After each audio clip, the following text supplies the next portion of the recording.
təcrübəsiz dönəmlərdə hamımızın elədiyi səhvlərdən biri.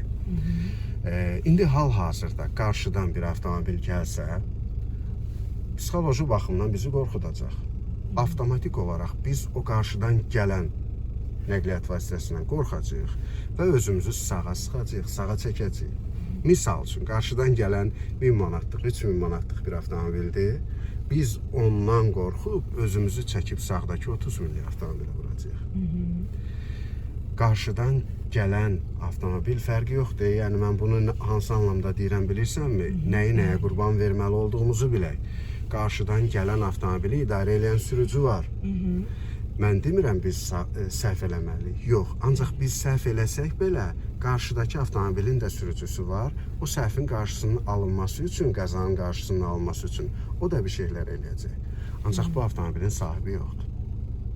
Kim çatdıra bilərmi? Bu avtomobil oradan tərpənməyəcək. Biz özümüzü o avtomobildən də qorumalıyıq. Laqeyd olmamalıyıq. Digər bir tərəfi, dayanmış avtomobil hərəkətdə olan avtomobildən qat-qat təhlükəlidir. Çünki hər an qapısı açıla bilər.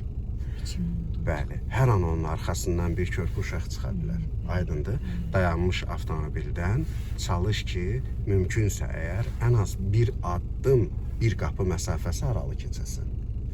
Əgər buna imkan yoxdursa, çox yaxından getmək məcburiyyətindəsənsə də, yavaş aşağı sürətlə get və ehtiyatlı ol. Yaxşı, əyləci burax. Kimsə gəlmir ki, qarşıdan.